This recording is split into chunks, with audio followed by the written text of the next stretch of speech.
भारत में उपराष्ट्रपति अभी चर्चा का विषय बना हुआ है। हमारे उपराष्ट्रपति के त्याग पत्र देने के बाद भारत के संसदीय तंत्र में उपराष्ट्रपति का महत्व क्या है, यह समझना बहुत आवश्यक है। भारत के संसदीय तंत्र में राष्ट्रपति संवैधानिक प्रधान है, जबकि मंत्रिपरिषद वास्तविक प्रधान है। क्योंकि संविधान की सर्वोच्चता का सिद्धांत प्रचलित है, अतः राष्ट्रपति ही भारत का राष्ट्राध्यक्ष है।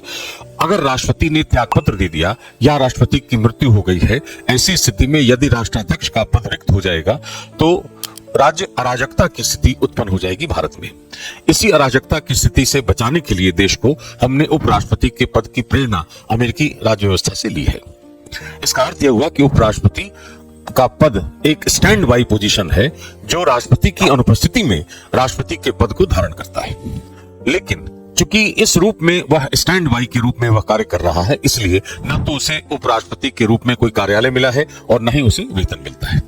अनुच्छेद 64 यह कह रहा है कि उपराष्ट्रपति राज्यसभा का पदेन सभापति होगा, जो कार्यपालिका का संदर्भ है कि हमने उपराष्ट्रपति का निर्वाचन करके उसको कौन सा कार्य दिया।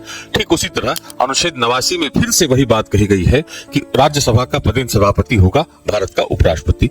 यहाँ पर जो कॉन्टेक्स्ट है वह विधायिका का कॉन्टेक्स्ट है। इसका मतलब यह है कि हमने यह वाक्य भले एक ही तरह का वाक्य लिखा है तो अनुच्छेदों में, लेकिन संदर्भ को अलग अलग कर दिया है।